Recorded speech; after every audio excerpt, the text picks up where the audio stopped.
Gracias. ¿Se escucha? Gracias. Bueno, buenas tardes. En primer lugar, quiero agradecer una vez más al profesor Hernani Chávez la invitación y manifestar mi alegría por que hayamos iniciado de alguna manera, empezado a materializar este proyecto de colaboración y de investigación en común entre el grupo de Madrid y el grupo de Belém. Porque se centra precisamente en el problema de la resistencia, en el concepto de resistencia en el pensamiento de Foucault. Foucault fue un creador de conceptos. Sin embargo, la recepción de su pensamiento no se ha detenido a reflexionar suficientemente respecto a la naturaleza de dicho taller inventivo. Ha existido una cierta desatención de lo que involucra el proceso experimental de reelaboración constante de nociones que pone en práctica el filósofo francés.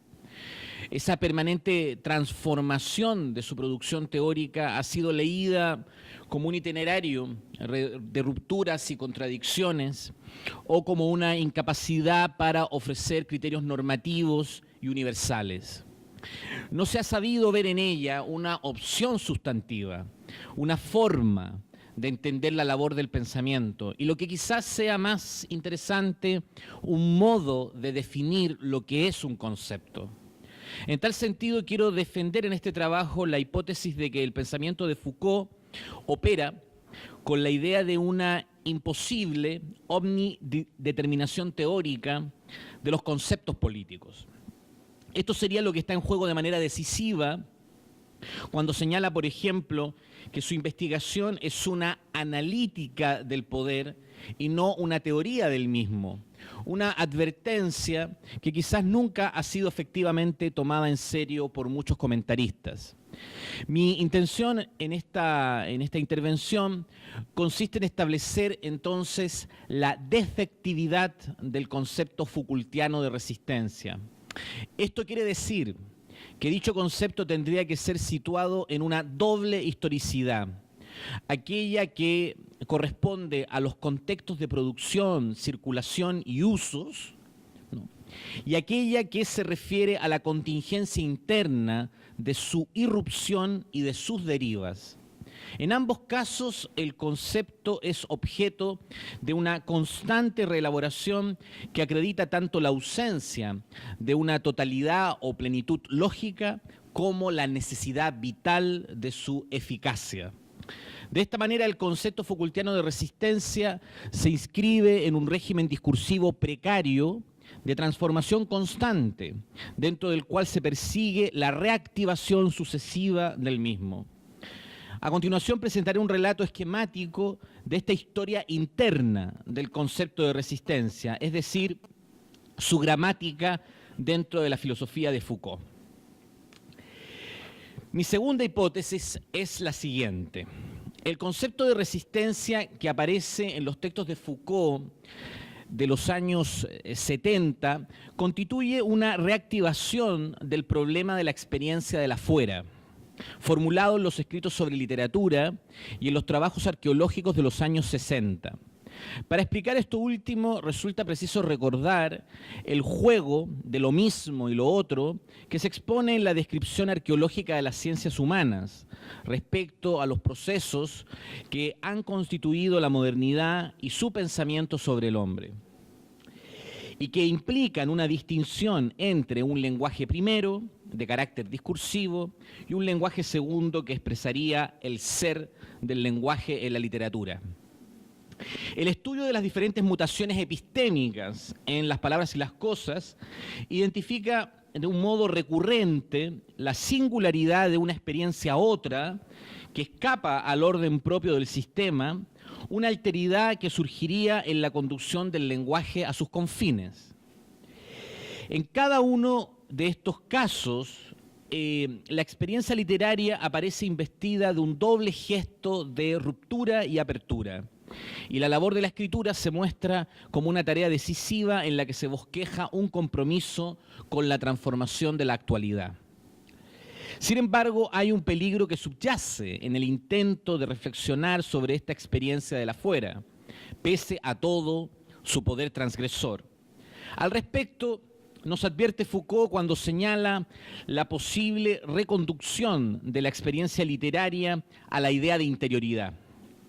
Dicho de otra forma, se plantea una huida de toda interiorización, una toma de distancia respecto a la función expresiva de la subjetividad, una escapatoria que la literatura sugiere y hace evidente en sus relieves cuando remite al ser bruto del lenguaje y convierte al hablo en una voz vacía.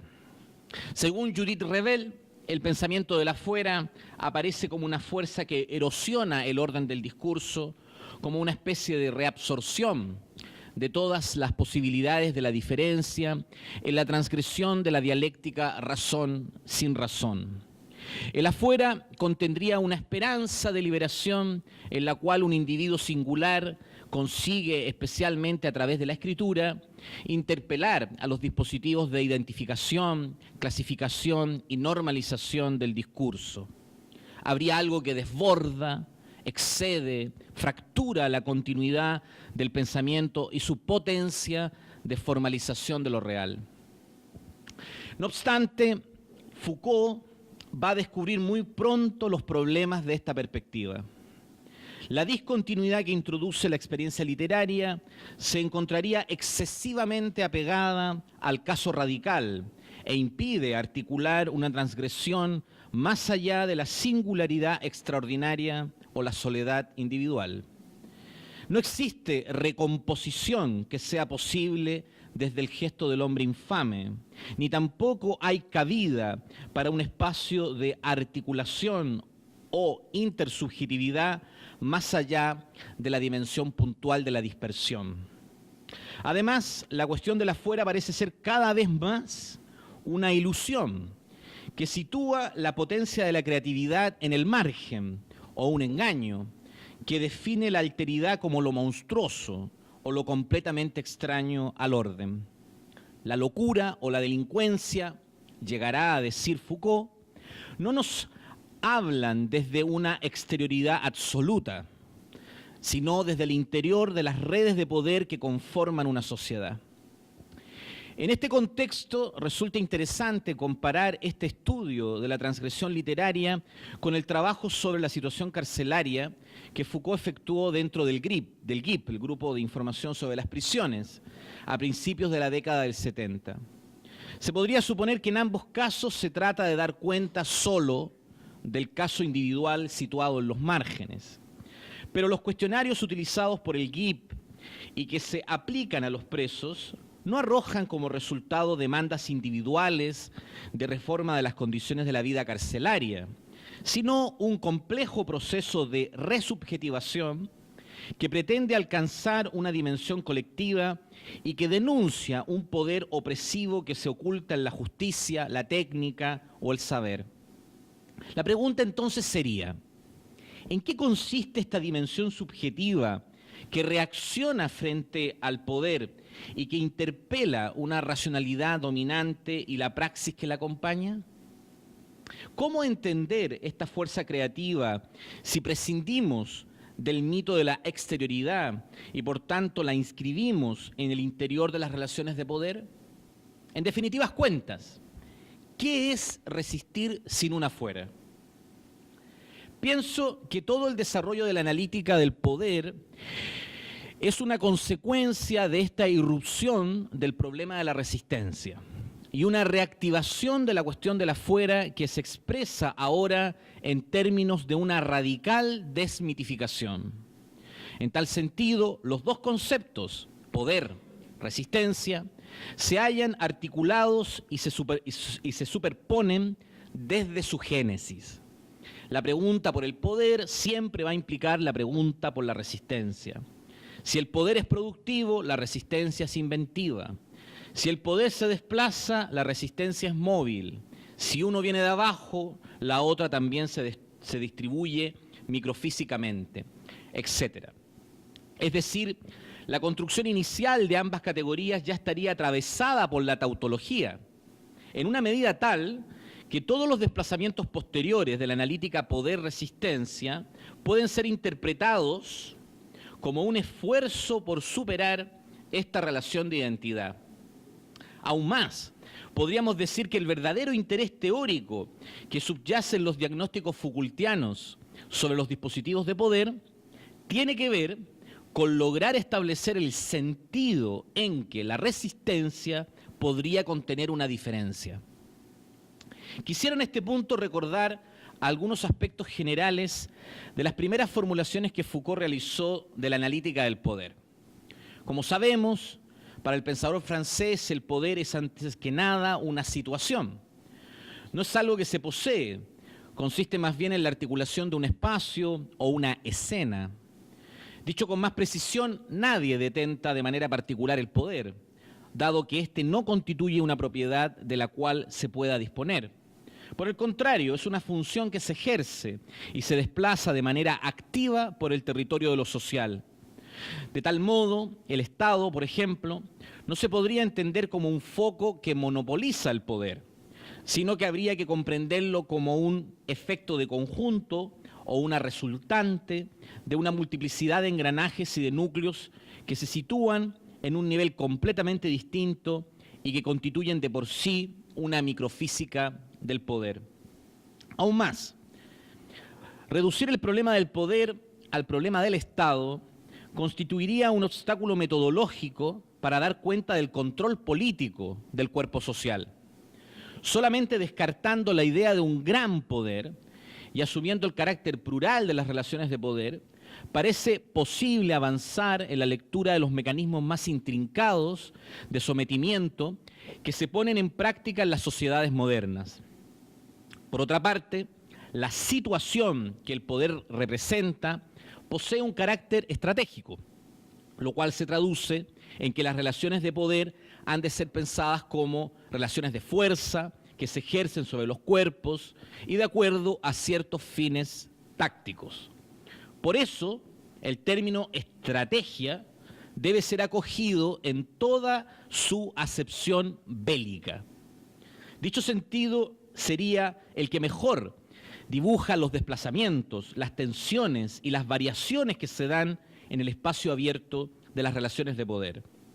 La situación estratégica sería un campo de batalla en que el poder se desliza de acuerdo a una lógica que no es prioritariamente represiva, sino de carácter productivo. En la clase del 7 de enero de 1976 del curso del Collège de France, Defender la sociedad, Foucault plantea que una vez que nos hemos liberado de los esquemas economicistas, persisten dos posibilidades de lectura del poder. La hipótesis Reich, que establece como mecanismo del poder a la represión, y la hipótesis Nietzsche, que enfatiza el enfrentamiento belicoso de fuerzas como el fondo último de las relaciones de poder. Estas dos hipótesis no se excluyen mutuamente, sino que pueden configurar un sistema de análisis del poder político que en definitivas cuentas se contrapone al esquema del derecho, la soberanía y el contrato. La pregunta por lo legítimo y lo ilegítimo se sustituye por el problema de la lucha y la sumisión.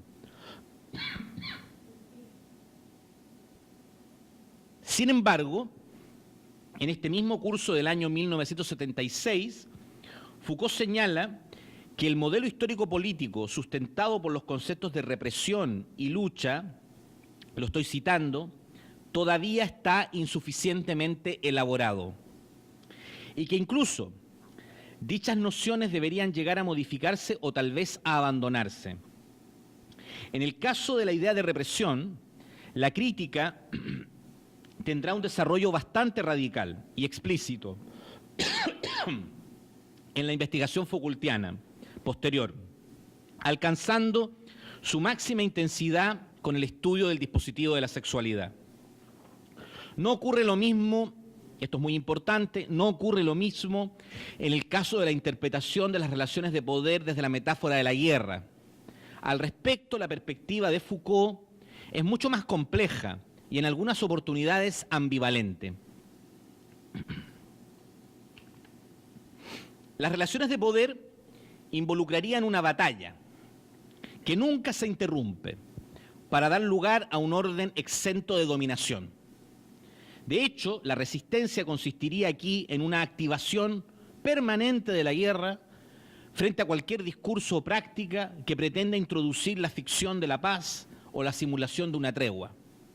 El sujeto que resiste no reclamaría derechos ni reconocimientos jurídicos, se instalaría en la pura materialidad corporal del enfrentamiento, porque la vida, en un sentido nietzscheano, no sería otra cosa que un combate perpetuo. Como podrá observarse, la deriva de su analítica del poder conduce a Foucault a una descripción de la existencia política como un estar expuesto permanentemente a la dominación, una vivencia física del sufrimiento que arrastra consigo la batalla interminable y una experiencia de la resistencia como extrema disponibilidad para la muerte. Pero, ¿cómo compatibilizar este resultado teórico que acabo de comentar con las expresiones más significativas de la militancia política de los años 70 que Foucault conoció de cerca y que compartió? ¿Cómo compaginar esta expresión estrictamente corporal de la resistencia con un discurso de denuncia del poder en nombre de ciertos derechos? En 1971, los primeros manifiestos y folletos del GIP consideraban al Estado como una realidad intolerable y defendían el trabajo de las encuestas no como una forma de mejorar o hacer más soportable un poder opresivo a los presos, sino como un ataque destinado simplemente a intensificar una lucha colectiva. En cambio, pocos años después, a propósito del célebre proceso contra Claus Croissant, Foucault se posicionó claramente en defensa del derecho del acusado a disponer de un abogado, alegando que dicho derecho, lo estoy citando, no constituye una abstracción jurídica ni un ideal soñador. Este derecho forma parte de nuestra realidad histórica y no debe desaparecer. Fin de la cita. El Estado, entonces, deja de ser considerado como una instancia que solamente merece nuestro rechazo más radical y ahora pasa a ser reconocido como un interlocutor histórico en nuestras demandas de justicia. ¿Cómo explicar este desplazamiento a partir de los supuestos iniciales de la analítica del poder? En mi opinión, el asunto exige una exploración de la contingencia interna que afecta a toda tarea de producción de un planteamiento conceptual. En tal sentido, como hemos subrayado, los conceptos de poder y resistencia están sujetos a un permanente ejercicio de reelaboración. En su desarrollo ofrecen una y otra vez enormes tensiones a la hora de satisfacer la finalidad que persigue el trabajo analítico de Foucault: expandir el espacio de lo político e intensificar la necesidad y las posibilidades de la rebelión. Desde esta perspectiva, la propia actividad militante del filósofo francés en sus diversas articulaciones, compromiso con estudiantes detenidos, solidaridad con los inmigrantes, denuncia de regímenes dictatoriales, etc., se puede comprender como una experiencia teórico-práctica de superación de la idea de poder como mero combate físico de fuerzas y como el espacio formativo del concepto de gobierno. Foucault constata que la conquista y defensa de derechos puede operar como una forma de fractura y de determinación de los límites del ejercicio del poder. En la lógica de la resistencia, por lo tanto, subyace la potencia de conquistar derechos. Habría una dimensión belicosa que hace posible la vindicación, institucionalización y defensa de los mismos, y que no se corresponde con la pura expresión corporal de una fuerza. Esto no supone un retorno a la centralidad de la soberanía o una reafirmación del modelo de la guerra, ni tampoco una restauración de algún tipo de fundamento trascendental. Por el contrario, aquí el asunto principal está: en reconocer que los derechos tienen menos que ver con una apelación al hombre en sí que con un enfrentamiento que libran los sujetos contra las condiciones de circulación del poder.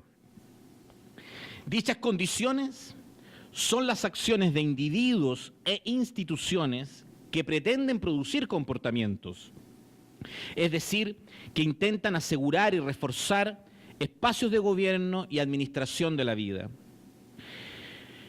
En los cursos de 1977 a 1979, Seguridad, Territorio, Población, Nacimiento de la Biopolítica, se materializa la transición desde este modelo bélico del poder, que como vimos se asumió como provisorio siempre, al modelo del gobierno. Este último supondría el despliegue de una dinámica organicista que apunta a la acción de los individuos y donde resulta imprescindible una subjetividad que responda en relación con un otro y en relación consigo misma. A partir de este momento, en la investigación Foucaultiana adquirirá relevancia la noción de gubernamentalidad, como el conjunto constituido por instituciones, procedimientos, reflexiones y tácticas que tienen como meta una regulación de la población, es decir, el desarrollo de una biopolítica. Aquí no debemos olvidar que estos mecanismos de gestión de una totalidad viviente no anulan, según Foucault, las tecnologías individualizantes características de los micropoderes disciplinarios. En cualquier caso, ya sea desde la perspectiva del dispositivo global o desde el punto de vista microfísico, las relaciones de poder tendrán ahora que ser concebidas como una transformación de la acción libre de individuos o grupos y no como una anulación o supresión de toda conducta. Si el modelo de la guerra permitía entender la resistencia como un elemento interno al juego político y no como una exterioridad, el nuevo modelo del gobierno ofrece una elaboración más compleja de aquello que supone ese espacio sin una fuera.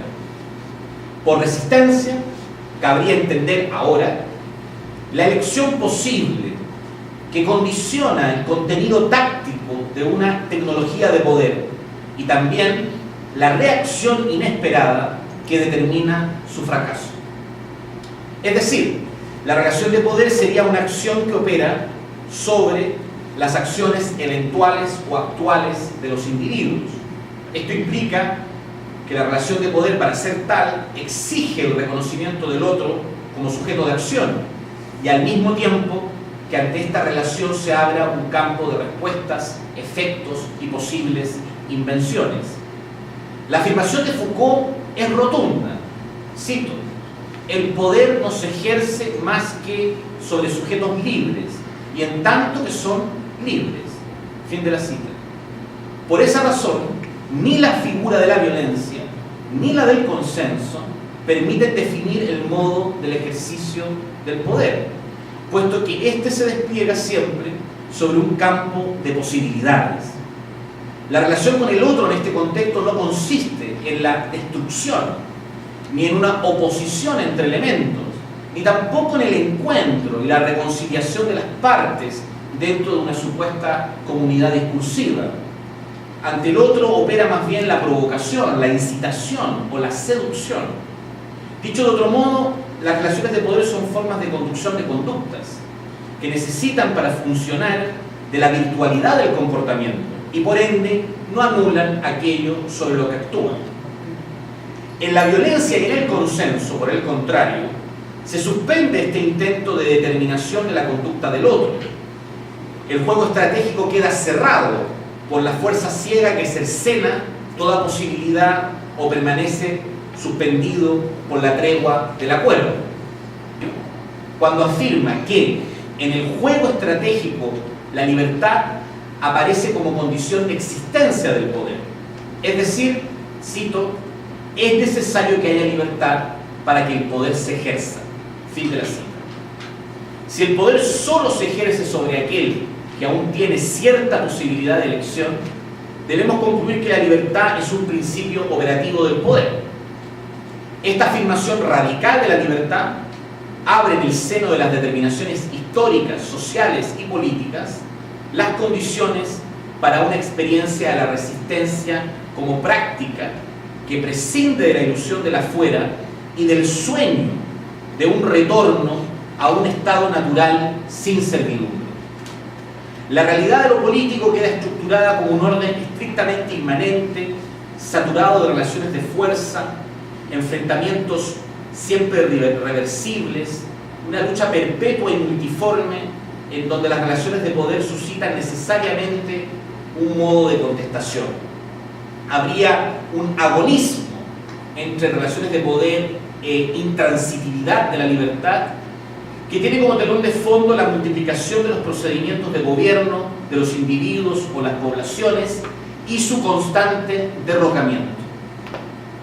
Sin embargo, en todo este análisis subsiste un problema muy importante. La relación recíproca que enlaza poder y libertad pareciera estar condenada irremediablemente a no superar la tautología, toda vez que la resistencia tiene una respuesta especular frente a los mecanismos de coerción. Tacticismo, flexibilidad, inmediatez o transversalidad son en realidad características comunes a un poder que en último término se presenta como contrarresistencia y a una resistencia que sería en definitiva cuentas un contrapoder. Foucault fue perfectamente consciente de este dilema. Por eso pueden interpretarse las diferentes elaboraciones de la analítica del poder como un intento de superación de la tautología a través de la búsqueda de un argumento que permita establecer una disimetría esencial entre poder y libertad. Pero, ¿en qué correspondería fundar esta posible naturaleza asimétrica de los juegos del poder y la resistencia? En una entrevista de 1978, Foucault parece inclinado a romper la circularidad del argumento, estableciendo un privilegio cronológico y ontológico de la resistencia. Cito: el poder nace de una pluralidad de relaciones que se injertan en otra cosa, nacen de otra cosa y hacen posible otra cosa. Fin de la cita. Esta idea de una enigmática realidad que precede al poder sugiere un camino que finalmente no será recorrido por la investigación Foucaultiana. Describir semejante alteridad del poder implicaría superar la estructura tautológica poder-resistencia, cediendo al argumento de una instancia originaria que funcionaría como condición de posibilidad de la otra. Foucault descarta asignar al poder una función ontológicamente segunda respecto de un origen ontológicamente libre. El camino que en cambio sí desarrollará Foucault para preservar su hipótesis de la implicación recíproca del poder y la libertad e introducir una diferencia entre ambos términos, consistirá en identificar dos modos distintos de producción. Sabemos que las relaciones de poder están en un proceso permanente de expansión productiva y transformación de estrategias en cuyo centro se encuentra el desarrollo de formas de gobierno que pretenden modelar la subjetividad. Pero también la resistencia es productiva, en tanto en cuanto genera nuevas formas de subjetividad que responden a los dispositivos de poder, obligándolos a una reactivación constante. Esto significa que tanto el poder como la resistencia son reaccionarios, se nutren el uno del otro, se modifican a partir de las limitaciones que les ofrece su adversario. Según Revel, una lógica sería esencialmente gestionaria de lo existente y la otra estaría orientada a la creación de formas de ser nuevas. Las relaciones de poder cumplirían una función administrativa de la subjetividad: contención, canalización, explotación, organización, etc. Mientras que las relaciones de resistencia supondrían una invención de lo que todavía no es. Es decir, la creación de nuevas experiencias a partir de la transgresión de los límites que históricamente nos son asignados. Sin lugar a dudas, esto último explicaría y dotaría de sentido el periodo final de la investigación Foucaultiana. La cuestión del cuidado de sí, el problema de la parresía, el estudio del bios filosóficos cínico, etc. Todo este capítulo del pensamiento de Foucault se podría entender como una continuación de la analítica del poder en los términos de una historia de las prácticas de resistencia. En esta parte tenía la intención de referirme a tres limitaciones o tres problemas que aquí todavía permanecen en esta elaboración final que he mencionado del concepto de resistencia en Foucault. Por razones del tiempo solamente me voy a referir a una de ellas. Lo importante en todo caso de esta revisión es lo siguiente, y aquí quisiera subrayar lo que he dicho respecto a la activación o reactivación permanente en el pensamiento de Foucault del concepto de resistencia. Si, como hemos sugerido, ¿no?, la analítica del poder presenta diversas y contrapuestas aproximaciones al significado que podría tener esta noción, evaluar las limitaciones que esta noción tenga supondría reflexionar sobre el sentido y la posibilidad de una nueva reactivación del concepto, que ya no es tarea de Foucault, obviamente, es una tarea nuestra. No se trata entonces aquí de desplegar una inútil defensa filológica de la obra de un autor frente a sus críticos, aquellos que han criticado la elaboración del concepto de resistencia en Foucault, ¿no?, sino del problema, por lo demás tan característico del proceder Foucaultiano, del uso y la efectividad de su discurso teórico. Esto es lo que esperaría Foucault. Tengo varias aquí limitaciones que se han apuntado en el pensamiento contemporáneo con respecto a este concepto de resistencia, pero me quiero referir a una de ellas solamente, porque creo que es profundamente significativa, creo además que conecta de alguna manera con los temas de las palestras anteriores, y es lo siguiente: la observación crítica, ¿no?, a esta última elaboración del concepto de resistencia en el pensamiento de Foucault. Un argumento que intenta romper la afirmación radical de la inmanencia que contiene el análisis Foucaultiano por el lado del reconocimiento implícito de que la disimetría entre poderes y resistencias obedece efectivamente a una contraposición entre una lógica gestionaria y una lógica creativa. La idea sería que la potencia inventiva de la resistencia tiene que provenir necesariamente de una afuera, que escape en alguna medida al espacio de las relaciones de poder. Esta es la tesis de Judith Butler, para quien existiría una especie de psicoanálisis suprimido en el pensamiento de Foucault, que podría identificarse cuando el francés intenta establecer el lugar de la resistencia en el contexto de los procesos de producción del sujeto. Los poderes, de acuerdo a la analítica Foucaultiana, actúan sobre los cuerpos e incluso dentro de los cuerpos, modelando una forma de relación del sujeto consigo mismo, determinando una identidad, o como se afirma en Vigilar y Castigar, inventando un alma. Pero, ¿cómo entender esa interioridad que aquí es nombrada por Foucault? ¿Se trata de una pura ficción que nace de la sujeción? ¿O hay allí algo así como una existencia previa a la incorporación de esa alma que va a ser colonizada?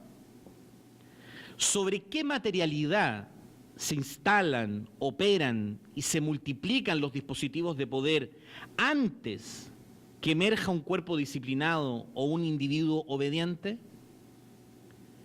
Para Butler, el sujeto siempre surge a costa del cuerpo y su aparición se halla inversamente condicionada por la desaparición del cuerpo. El yo, entonces, expresaría la forma espectral de un cuerpo avasallado, destruido, con el objetivo de dar lugar a una identidad. Esto último permite suponer la permanencia de un residuo, algo así como el retorno fantasmagórico de un cuerpo salvaje y no normalizable. La resistencia al poder tendría que ver entonces con ese fondo inasimilable que se manifiesta como una fuga constante ante la cual el poder fracasa una y otra vez. Por eso ocurre que el sujeto Foucaultiano nunca es producido instantáneamente a través del sometimiento, según Judith Butler, sino que siempre está en vías de ser producido. La hipótesis de Butler consiste en plantear que del mismo modo que en el psicoanálisis el sujeto no es equivalente a la psique de la cual emerge, en Foucault el sujeto no sería equivalente al cuerpo del cual emerge. Esto supondría que el pensador francés ha investido al cuerpo de un significado psíquico que no consigue desarrollar dentro de su esquema teórico. El cuerpo sería, por una parte, lo que desborda los sistemas de dominación, pero por otro lado, dicha dimensión solamente podría ser conceptualizada a través de una noción de inconsciente que, como sabemos, Foucault no está dispuesto a asumir por diversas razones. No puedo aquí desarrollar un análisis exhaustivo sobre la lectura que Butler hace de Foucault y los distintos episodios, además, de la crítica al psicoanálisis que están presentes en la obra del pensador francés. Solo quisiera subrayar, para concluir, que este planteamiento de Butler, en mi opinión, acierta y se equivoca al mismo tiempo. Creo que está en lo correcto cuando apunta en la dirección de un capítulo ausente en las investigaciones Foucaultianas. Se trataría de una teoría acerca de la materialidad de la vida, que, sin embargo, y en esto se equivoca o yerra Butler, no puede reposar en una sustancialización del inconsciente ni en la referencia deleuziana al deseo. Habría que pensar la vida en una dimensión estrictamente social e histórica, en su expansión extensiva y orgánica, de un modo que nos permita comprender su enorme capacidad de articular nuevas formas y su potencia reactiva frente a la repetición de lo mismo. En pocas palabras, estaría pendiente la exploración de aquello que quizás en el último curso del Collège de France, Foucault comenzaba a indagar con la noción de Dios. La articulación defectiva del concepto y de la vida, que nos muestra la profunda insatisfacción del ser humano ante la existencia y su inagotable voluntad de sublevarse. Gracias.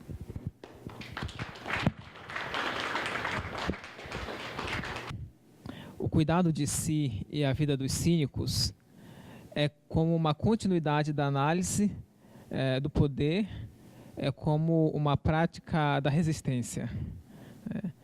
De que maneira podemos entender, então, neste caso, o cuidado de si como uma resistência? Há uma passagem muito conhecida, quase antológica, do curso de 82, Hermenêutica do Sujeito, que em um determinado momento Foucault diz que não há resistência possível ao poder político sem uma relação de si para consigo. Não sei se você lembra dessa passagem, né? Quer dizer,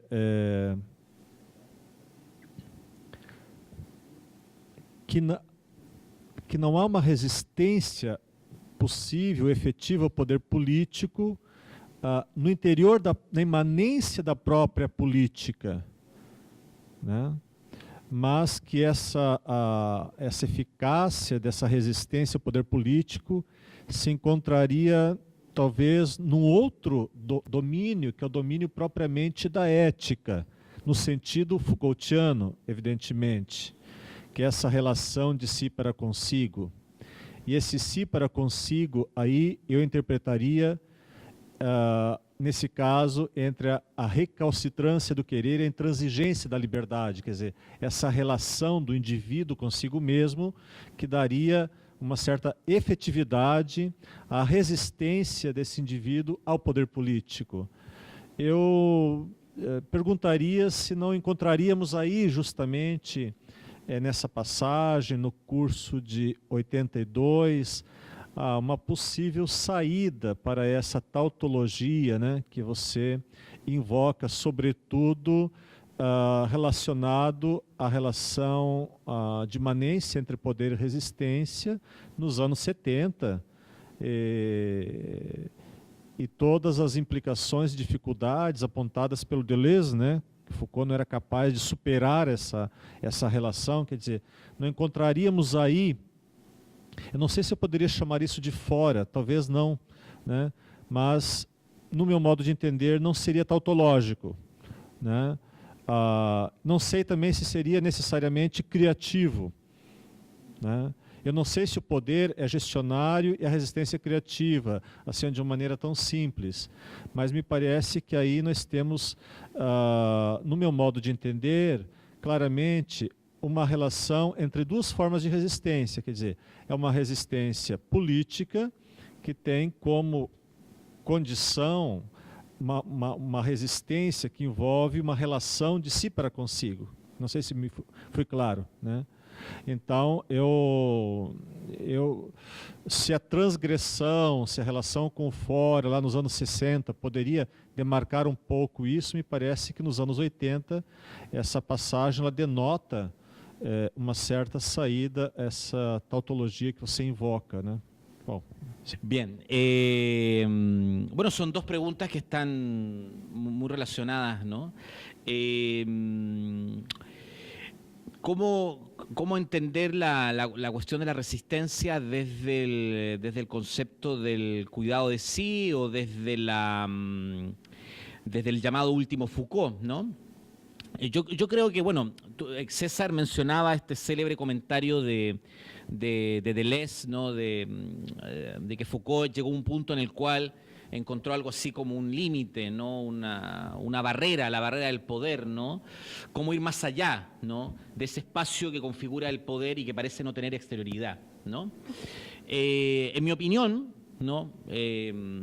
Todo el trabajo de Foucault, desde finales de los 70, introduciendo evidentemente la noción de gobierno como primera cuestión clave, ¿no? Y todo lo que va a venir a continuación, el problema del cuidado de sí, la parresía, el interés específico en el último curso por el cinismo, todo eso es una búsqueda, ¿no? Una búsqueda que evidentemente lamentablemente no sabemos cómo habría culminado, ¿no? Pero es una búsqueda, es una exploración.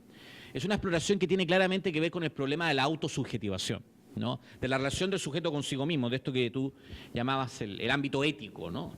Evidentemente Foucault descubre ahí un territorio, ¿no? Una zona, ¿no? Esto es bastante evidente, ¿no? Porque Foucault descubre que el poder no es solamente heteroformativo, ¿no? Como lo ha analizado de hecho en Vigilar y Castigar, ¿no? o en todo el periplo, digamos, de la analítica del poder, sino que tiene una dimensión autoformativa. Y esto es algo que uno puede empezar a ver que va apareciendo en la analítica del poder, ¿no? No solamente con el problema del sujeto del deseo, en la voluntad de saber, ¿no?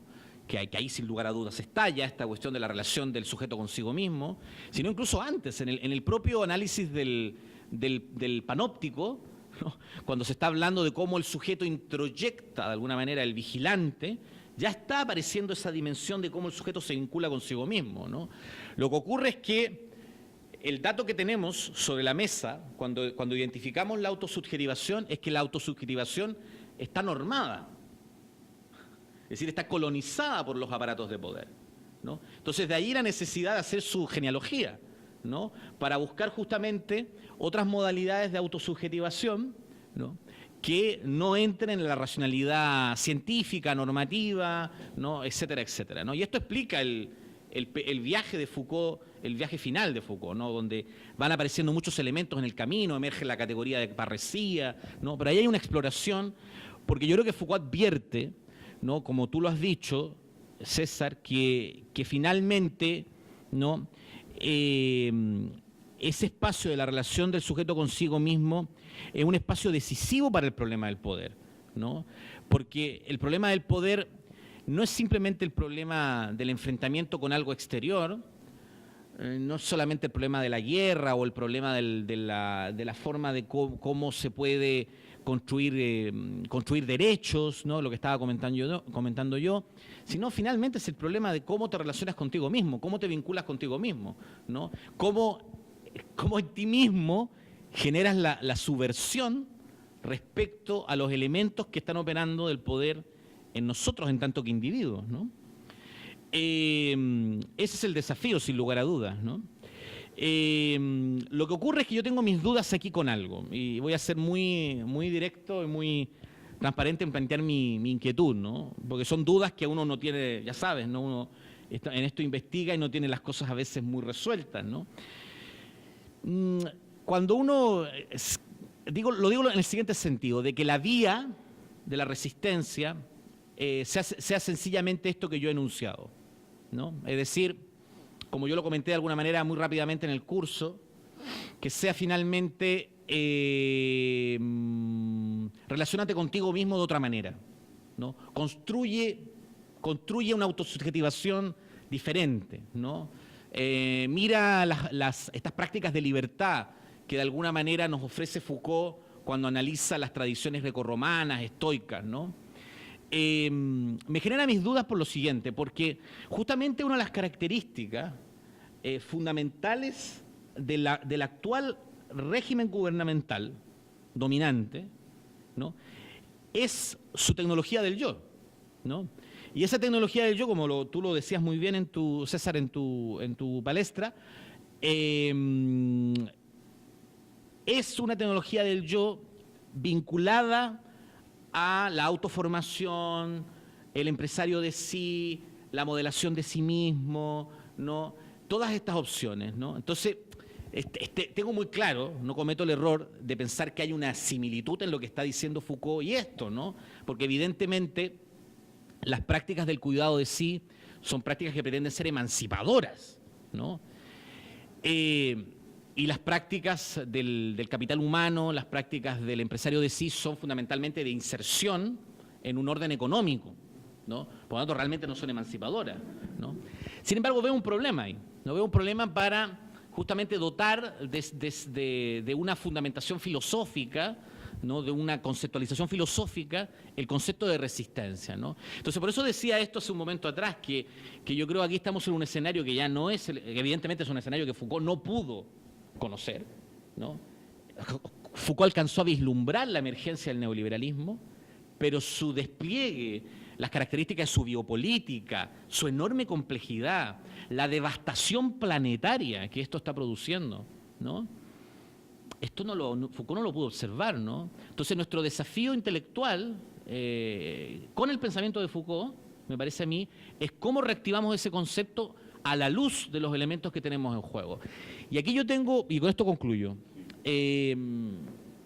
creo que, y esto es lo que quería decir con la necesidad de pensar la materialidad de la vida, ¿no? Creo que, voy a decir algo que puede ser muy polémico, luego lo vamos a ir comentando si queréis, ¿eh? Yo creo que el siglo XX es el siglo, filosóficamente, una de las líneas fuertes del siglo XX es toda la tarea deconstructiva que se ha hecho, ¿no?, por el pensamiento filosófico, ¿no?, de la cual Foucault es parte, Derrida, Deleuze, etc. Lo hemos deconstruido todo. Hemos deconstruido al hombre, hemos deconstruido a la mujer, hemos deconstruido la historia, ¿no?, hemos deconstruido el poder, ¿no?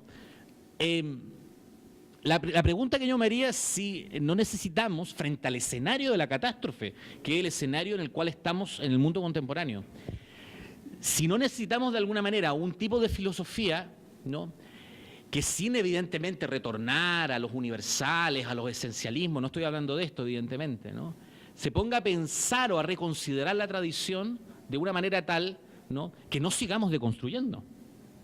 No sé si logro explicarme, porque el neoliberalismo también es esto, es una maquinaria infernal e interminable de deconstrucción y fragmentación, ¿no? Y lo que vemos es que eso está generando, ¿no?, en el mundo contemporáneo y en distintos países una sensación de pérdida de sentido, ¿no?, en los sujetos, ¿no?, de necesidad de pertenencia a algo, de establecer un vínculo con algo, ¿no?, que es justamente el lugar, ese es el caldo de cultivo para todas las formas de pensamiento conservador, nacionalista, fascista que estamos viendo que emergen en el planeta, ¿no? Entonces aquí no estoy hablando de la tarea de nosotros en tanto que evidentemente políticos, nosotros no somos políticos, digo, nuestra tarea filosófica cual sea. Yo creo que nuestra tarea filosófica puede ir por esta línea, ¿no?, la línea de quizás remirar el proyecto Foucaultiano, ¿no?, mirarlo de otra perspectiva, ¿no?, ver otras bases del proyecto Foucaultiano, a lo mejor algunos caminos que Foucault mismo no continuó, ¿no?, y que nos puedan colocar en un escenario que no sea continuar con el trabajo deconstructivo, ¿no? Estoy pensando en una cosa muy concreta, con eso sí que prometo terminar, ¿no? Por ejemplo, la enorme influencia que uno advierte en la obra de Foucault, pero esto es algo que yo estoy estudiando mucho ahora, de Canguilhem, por ejemplo. Mirar a Canguilhem es muy interesante, cómo Canguilhem lee a Nietzsche, ¿no? Lo importante, este concepto de vida, ¿qué hay ahí en Canguilhem? ¿Qué tradición del pensamiento hay ahí? ¿No hay algo así como una especie de camino que no fue completamente desarrollado? Lo digo desde el punto de vista, por ejemplo, de pensar de otra manera la antropología, no en el sentido, evidentemente, de una antropología del sujeto constituyente. Caminos que la filosofía en el siglo XX abandonó, porque primó finalmente el trabajo deconstructivo. Mi posición es esa, mi posición es, vayamos un poco a ver esto, ¿no?, reconsiderémoslo, reconsideremos las influencias que están operando en Foucault y busquemos una manera que el pensamiento filosófico pueda efectivamente responder a la escena inquietante del mundo contemporáneo. Wow.